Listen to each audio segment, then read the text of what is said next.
Hello and welcome back to part 19 of the Enterprise NX-01 build. Today we're going to look at the flashboard for the Bussard collectors. Going to be putting that one together. It's just a single one, so it should be pretty straightforward, but this is going to control all the different lights so they rotate in different ways. So let's head over to the bench and take a look. Well, welcome back. Today we're going to build the circuit board for the Bussard collectors. I already took the liberty and connected this. This is the terminals for the power to it, and pretty simple components. We just got the chip board. We have a mode switch and a couple other, capacitors and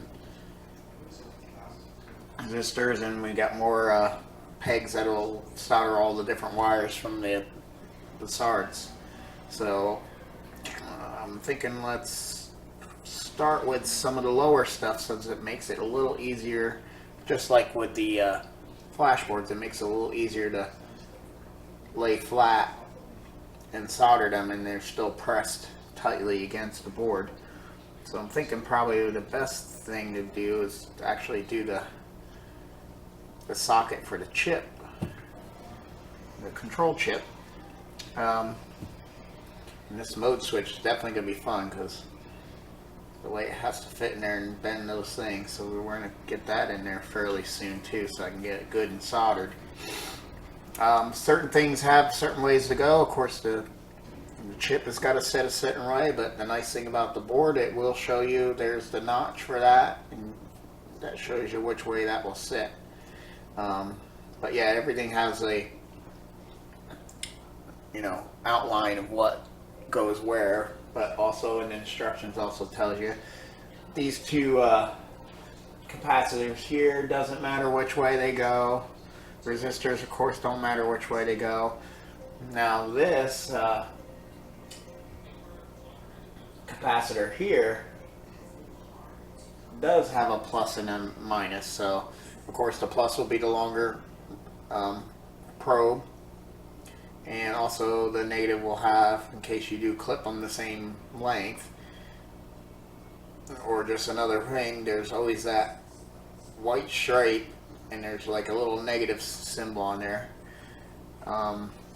This does have to go a certain way. The diagram does show you which way it does go. It shows a little more of a round because this does have like a flat side and a round side, so that'll help you know what's what on that. Plus on the instructions, it does help you make sure you know which way. But these capacitors and other stuff, resistors don't, but these guys do have a way that they have to go. So let's get this down. I think we'll go with the board sockets first. Try to get these in here, and hopefully they're fairly aligned. There's a lot of pins here. Oh, and I already see some bent, probably just in travel. So let's try to, oh yeah, there's quite a bend there in those. Huh.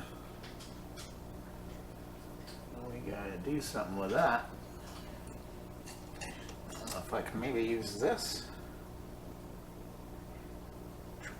Yeah, it's actually working, but it's still going to be a little difficult because it's not going to get them completely flat. Maybe squeeze them really tight. Yep, that's working. I'm using a pair of tweezers that has really flat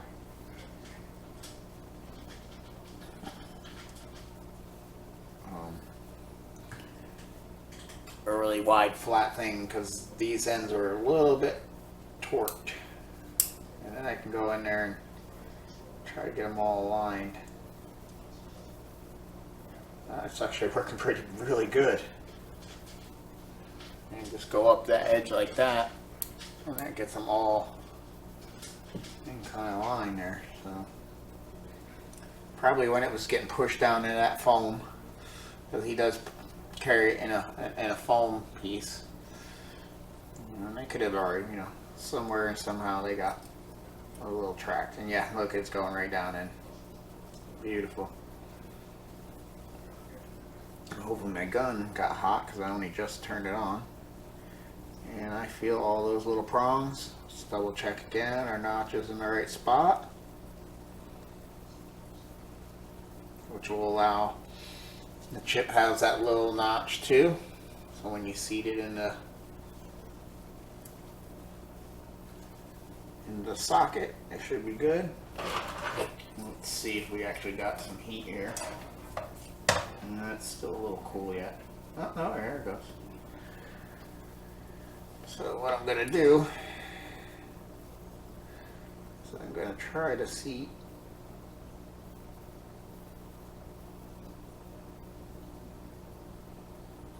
one end and the other on the adjacent towards the bottom.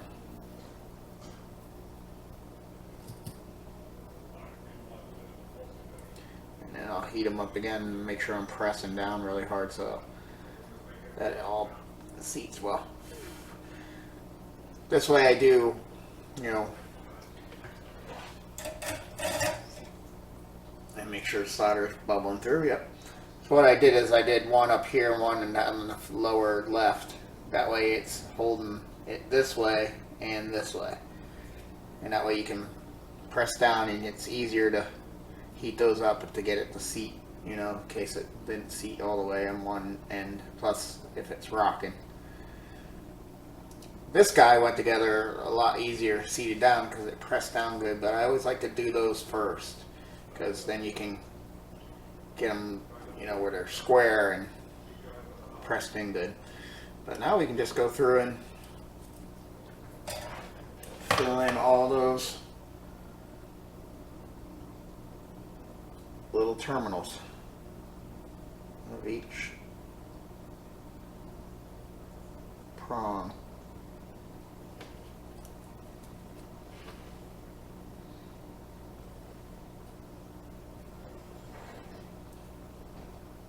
Leave your solder on there a little bit. You want it to get hot, so make sure there's no cold solder joints, and again, so it all bubbles up through, because it's always good that some solder makes it up through the top side of the circuit board.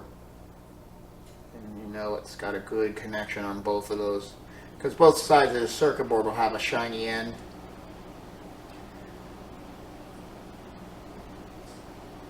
And then you really know you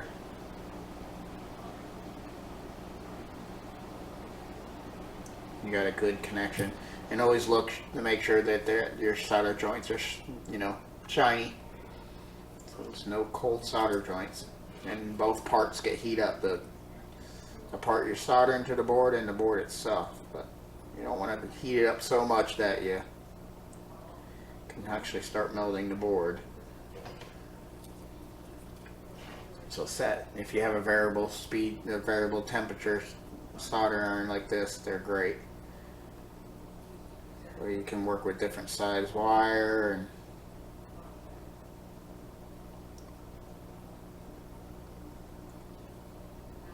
but I do believe having it a little on the hot, or you know,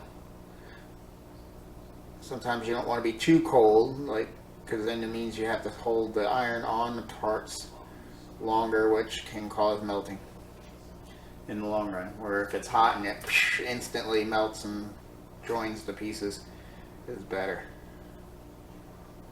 And there we go. Simple as that. And there we go. Now she's in. Yeah, I definitely see all the shiny spots where the solder came up through.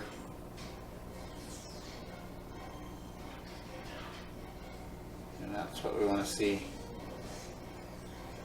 There's a couple on here I could, but it's definitely got a joint. Alright, what do I want to put on next? I'm thinking I want to tackle that switch, because then everything else is going to start getting up in height. And this switch, I have a feeling it's going to be a pain. Like I said, it has these little legs that were sticking way out straight, but they got to get pinched into this little... you know, they really didn't make the...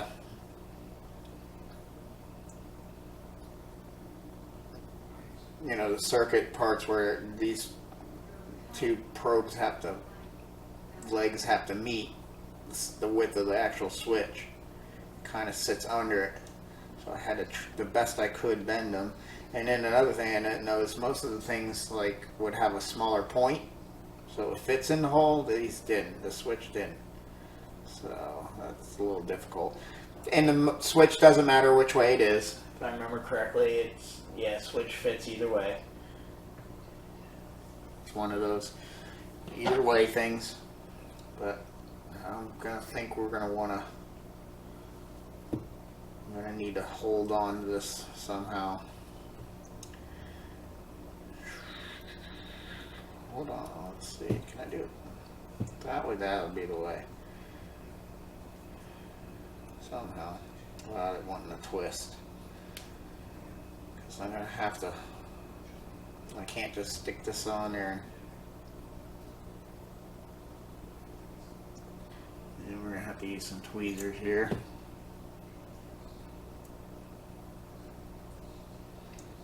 And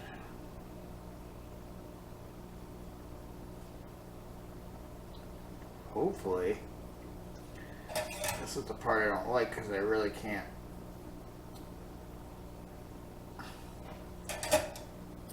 Like I was doing with the others, just sit and touch the solder right to the board, which to me gives a better solder connection.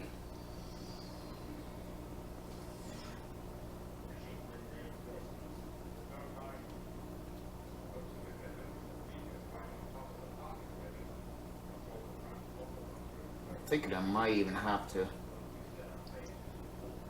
solder this from the top.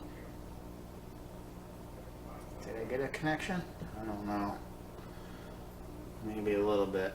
It's staying there, but that doesn't mean it's soldered. Nope. Yeah, that's what we're gonna have to do. I was afraid of that.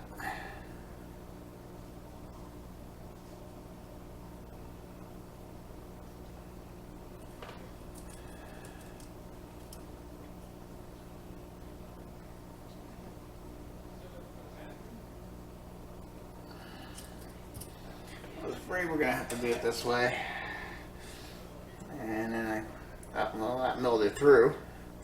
That's good. So hopefully,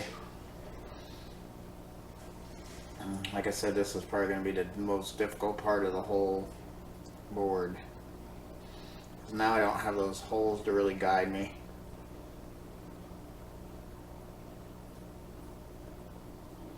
And this does not want to stay stable. I have to pinch at the same time. Does not want to stay stable on even the tweezers. And trying to do this sideways so I can.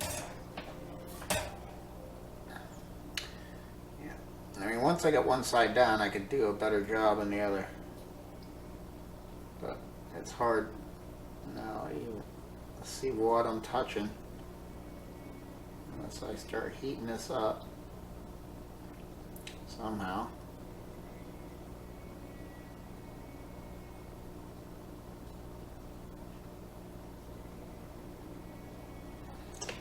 It's not working. This is going to be really interesting.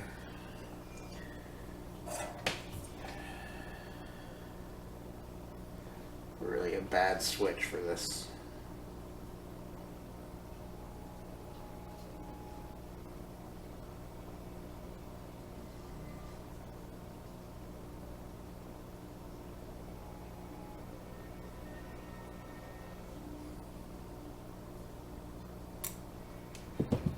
Not liking it at all.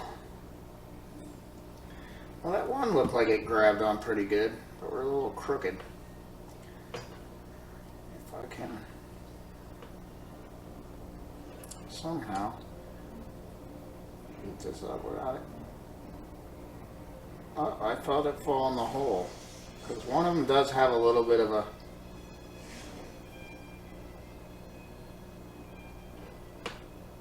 fell out of the hole, one or the other.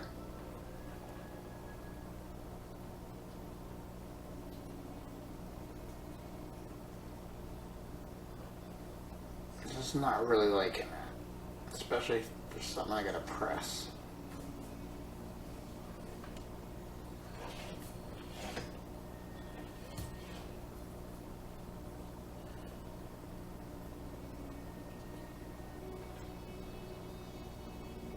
Yeah, see, that one's not making a connection.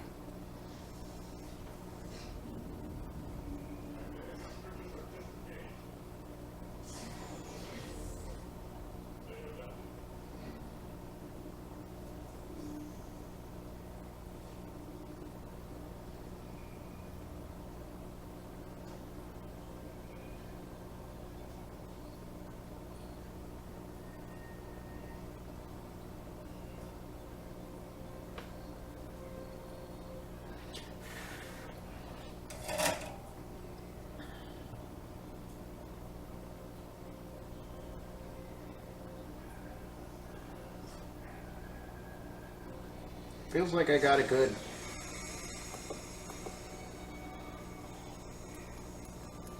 Yeah, I actually got a good connection there now. It don't want to move at all. Either leg, I'm pulling up both. But like I said, that was just a...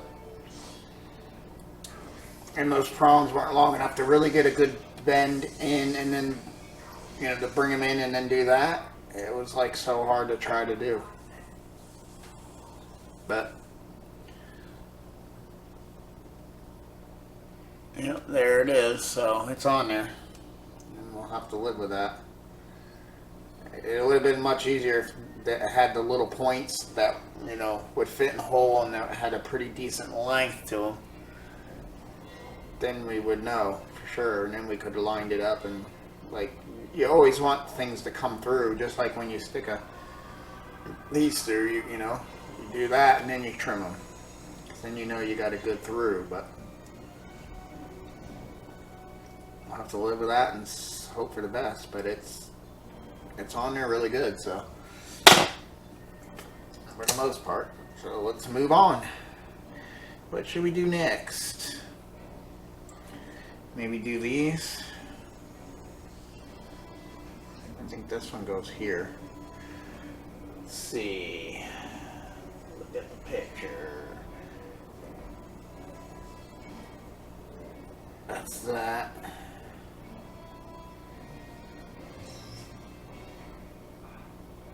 No, this actually goes up like that. Because there are some that we don't use. We don't use that one there and that one there. So what I can do for now is to black them out, just to make sure I don't ever do anything stupid and solder something to it. If I can get my black marker to actually... This one has like a weird, has a hole in the cap, and I even tried to glue it shut, and I think that ink is drying up. So what we'll do is use my bigger Sharpie. I'm going to blacken that out. I'm going to blacken that out.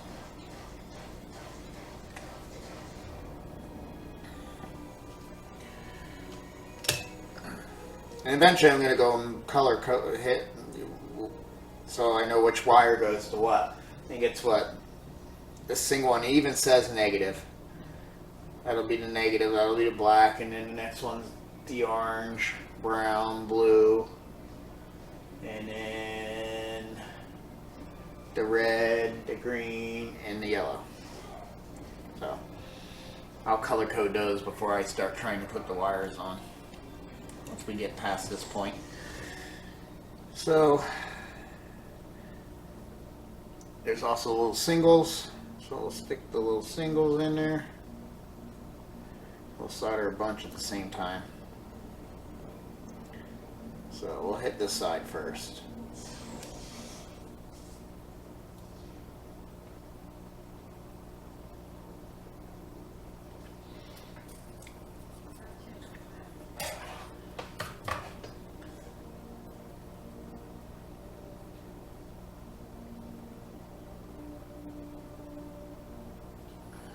There we go.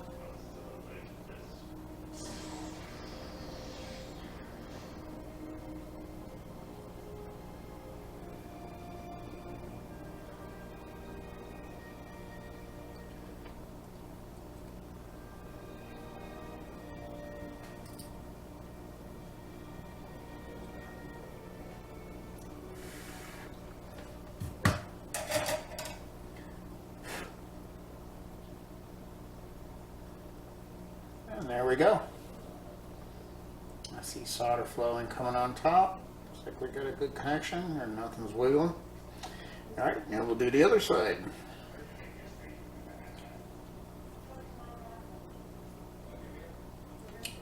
So down here, this will be, these here for a resistor. There is our capacitor.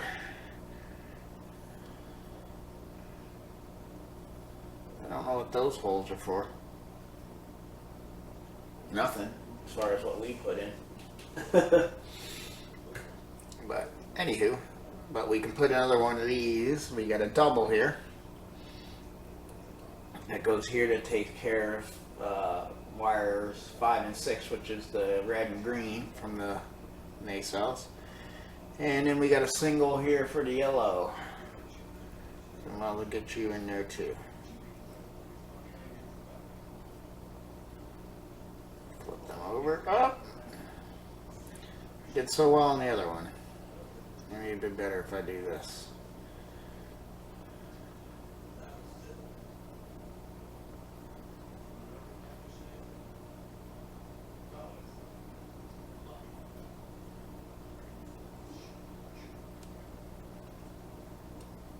There we go.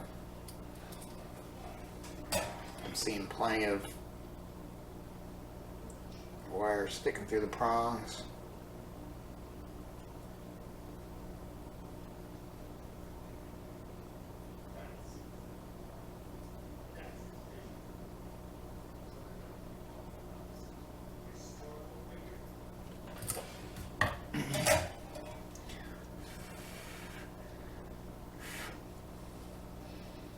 There we go. There we got the terminals for all the different wires from the nacelles. And we go yellow. We got pin 1, which is the ground. 2, 3, 4, 5, 6, and 7. And obviously this board's able to hand up what, 7, 8, 9. But we're only doing 7. Alright, I think we can get these resistors going. I think they're the same value. Not sure what value they are. I can find out. We got a gold. We got 2 brown stripes, a black stripe, an orange, and a gold.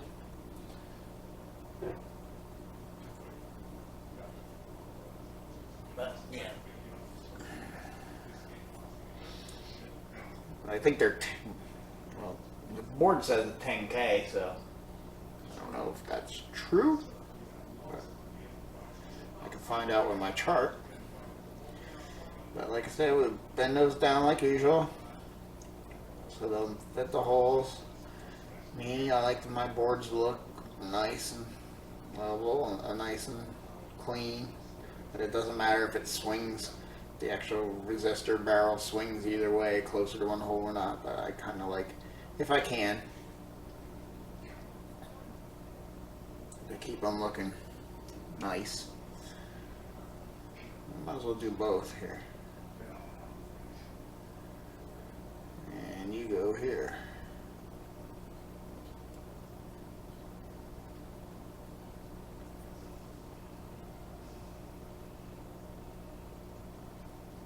I find the easiest way to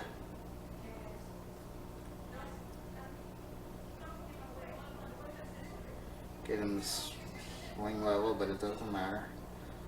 Let's try to get them nice and tight to the board, and then bending them out like that makes them stay.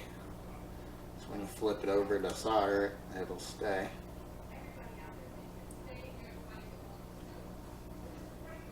So there we go. Let's solder.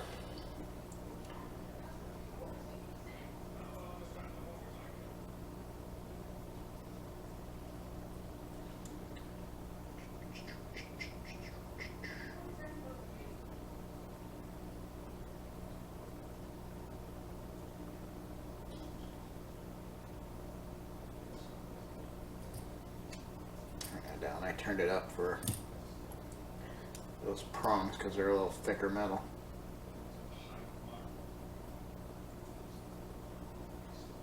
There we we go. And again, I like to see the nice solder bubbling up on the other side. Not too much, but just enough to make me happy. And now we can give him a haircut.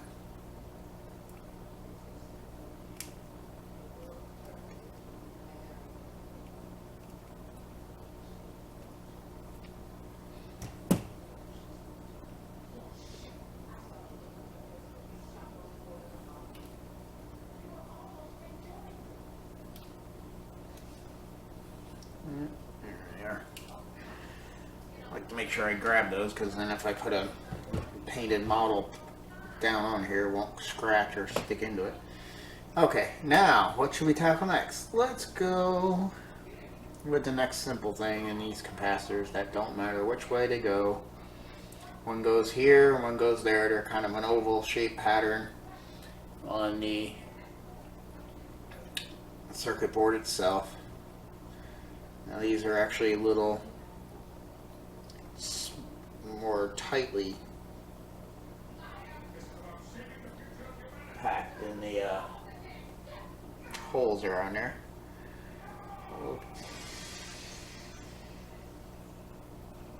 I'll try to get them in there and then do the same thing, give them a little bend. That way it doesn't try to sneak out.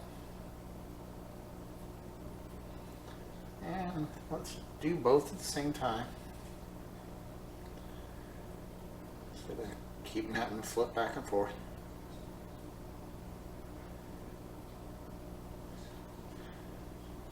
It's easier to pull them down from the inside.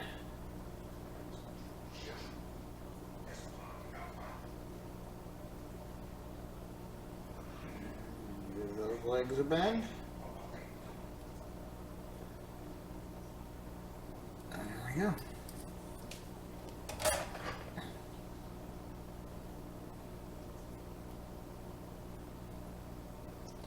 I got a little bit of OCD, so I like everything looking neat.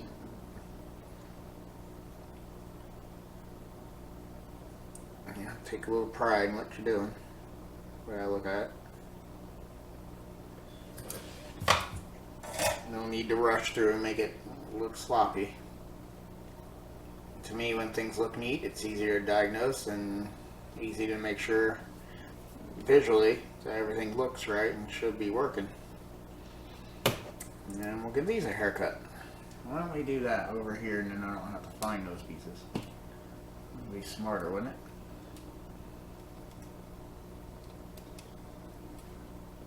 Alright, got a big pile of these over there. And there it is. Looking nice and clean. Looking really good on there.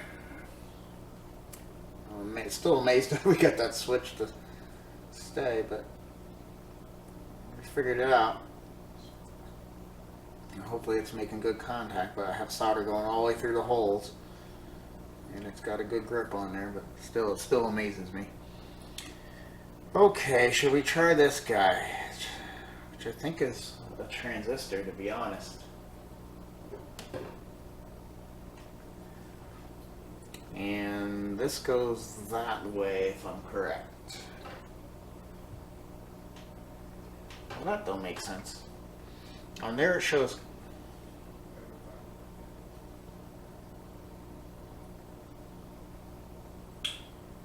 On the picture it shows the flat edge going that way, away from the socket here.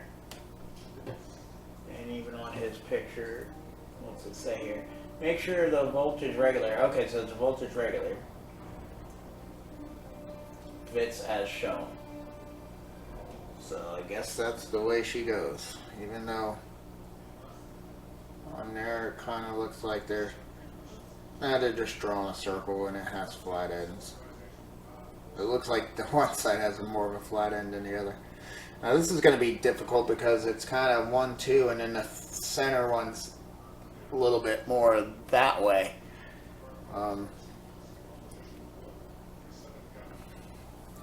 The light I have here is bad. Let's see if I can swing it. Nah, you're not going to be able to see it, but take my word for it, that's what it's doing. So we're going to have to figure out how to get this third leg over there and be neat about it. So what I could do is use this tool, grab it, and bend it a little bit that way. Right, and I'm still, yeah, okay. Let's see if we got it, if I got lucky. And oh, and also those legs have to get spread on the ends. Huh, awesome. So we're doing all kinds of acrobatics here.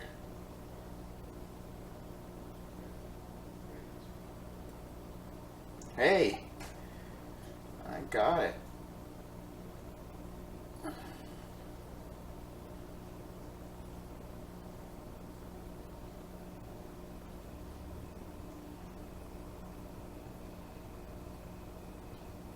Try to wiggle it down as far as I can, but I think that's good enough.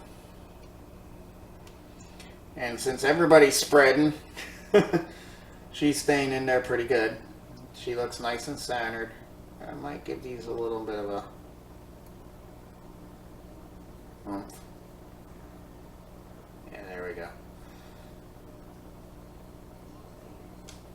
And maybe I'll give that one a little bit of that. Because then it makes it hit the side of holes, and I think that helps it make connection with the circuit board as well.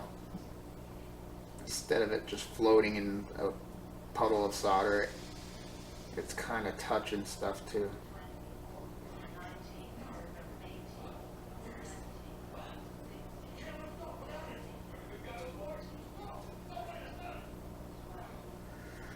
There we go. Let's look above. Oh, definitely got some good solder flow. Do the old haircut. And see, building these boards is not hard at all. As long as you got good soldering skills, and a lot of times soldering the circuit boards are a little easier. But it's not like you have to know what each of these things do. You just got to know, you know, capacitors, if I remember correctly, kind of hold power and trickle it out or whatever. And most of it's just prongs. Resistors, of course, step down the amount of current that goes through. You know, it's kind of like a squeezing. It's kind of like a valve squeezing. How, you know, wide open, the whole 9 volts can go through. Squeeze it down, it, you know. So you don't need, but you definitely save a lot of money by doing this, you know. And nothing wrong with buying ones that are all pre-built and everything. That's great too, especially like companies like Tenant Controls that, again, you know, 5-year warranty, built in the USA, and the options and the bells and whistles you can get with the different boards he provides per like ship, like the refits and stuff, have different, you know, boards you can buy. So if you just want simple things, or you want full torpedoes and sound and all that, all, you know, it's great. And I'm still, you know, I use a lot of his stuff.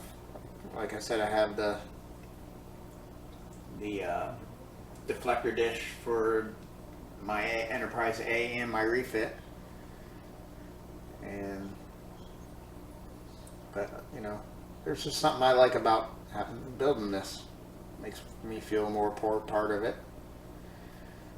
Alright, so let's put this capacitor in, the 47, and make sure the positive, the longer one, is that way, and the negative is that way. That looks pretty good. We can get her pretty close to the bottom. Spread the those to hold it, and we're pretty much done. Once we solder this and give it a haircut.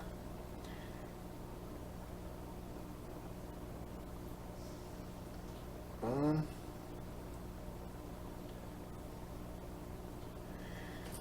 boom.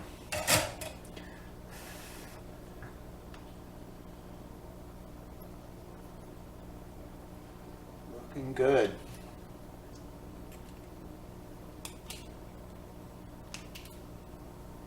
That's pretty much it. Now this mode switch, I believe we have to do stuff with. I think you gotta press and hold it for 3 seconds when you're setting it up. Somewhere it'll tell you here. I think it's towards the very end.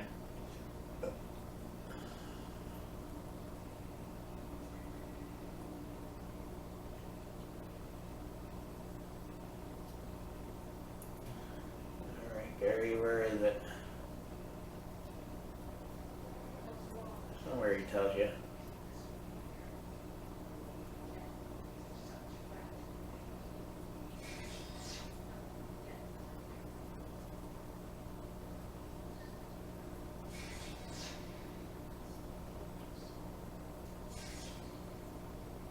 Oh well. I'll show you that when we get to that part. Now let's seat the chip. Now let's hope this goes in fairly easy. Again, make sure your notch on the one end of this is facing upwards this way with the notch that's in the socket and also diagrammed on the board, so you know which way to put it. So everything is correct. And hopefully this one lines up. Yeah, it's lining up really good. And just give it a nice, gentle but firm seat. And that's it. That's your complete built Bussard collector controller. Very nice. And then I'm gonna, like I did with the other ones, I'm gonna save this foam, because I did do the ship in a silver paint, and silver does have metal in it. Plus it gives it a cushion that it's not, these ends aren't, you know, digging in and getting, you know, any pressure. So I'm gonna keep that and set the board like that, and then I'll just hot glue up on areas to hold it down. And I did the same thing with the flash boards that I haven't hot glued in yet. I did a test, and all the flashers and everything are looking good. But I figured, and you know, so everything's just temp solder. I didn't solder or shrink tube anything, but we'll come back to that later. I hope you enjoyed this. I hope it was, you know, interesting, and you learned a few things that, you know, if you want all the bells and whistles and want to be able to just I mean, you're still going to build all the wiring and do all the wiring, but as far as with the board, you just want to be able to solder onto it or plug into it. And especially if you want a lot of different things going on, you know. Like I'm making my torpedoes launch, but I'm just using flashers, you know. And I'll run a separate circuit and I can have them on and off. But, you know, if you want a really reliable, inexpensive lighting kit, Gary Hughes, selling these on eBay.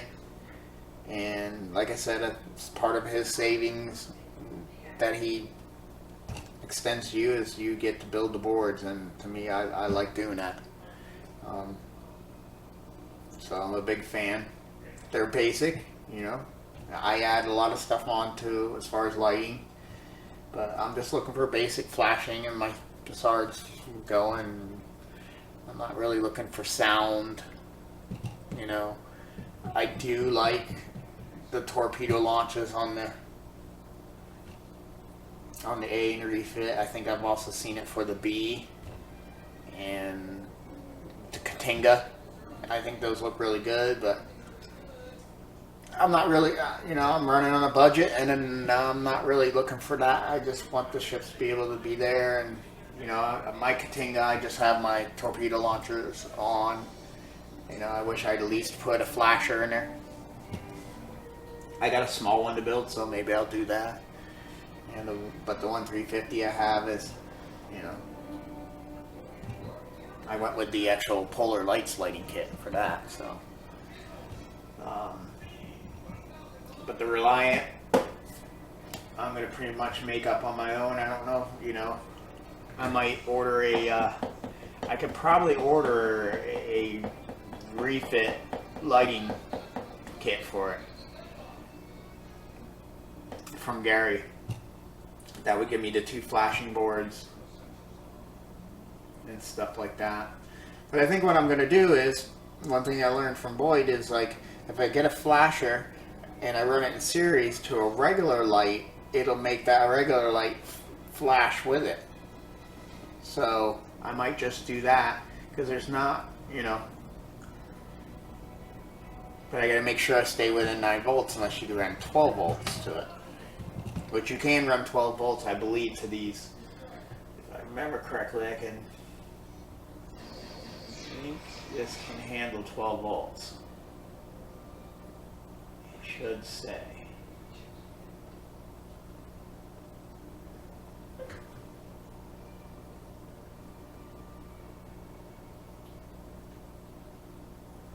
Nine 12 volts, right?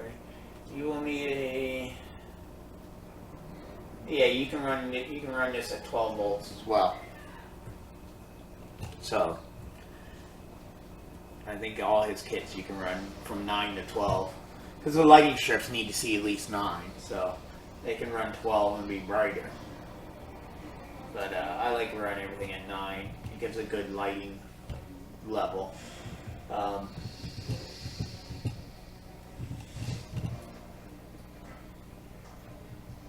But what else? Yeah, so 9 I could run 3 in a row, 3, 6, 9, if they're at 3 volts forward voltage. So, but then, you know, the nabs will be up in the top, so I need 4. But so I'll figure something out. Or like I said, it's very inexpensive. I can just get the least expensive kit to go with it. I did it for the D, and you know, because he doesn't have one for the D, but I think I ran, or maybe he has one for the D. I don't remember how I did it. The Franklin, I got for my Franklin, I got the original series, the TOS lighting kit, because it's all the same, you know. After anything, it's gonna have, the Franklin's gonna have less, so, but it has the flash boards I need and the nacelle, you know, boards that I need. So yeah, I just gotta switch a lot of the other colors just to all yellow or whatever, and we'll put whatever LED bulbs in the Bussards I want to. But here we are. I'm rambling again, like usual. But there we go. Till next time, we should be placing this in and attaching the hull to the bottom of the saucer. Because as you can see, I got her all, seams are all puttied up, touched up, all around. Got those seams all looking really good. Really happy with everything around the impulse engines, and so we're ready to put this down and get all these connected to there. But like I said, one more thing I'm going to do just to make it easier, I'm going to take a little paint of the color of the wires where they got to go, just to make it easier, so I don't have to keep always referencing the thing, the instructions. And we'll get this onto the bottom hull, and so we can start doing some light tests. You know, here's the Bussards on each, and the flashers, and the main power to the on, constantly on. So till next time, see you then. Thanks.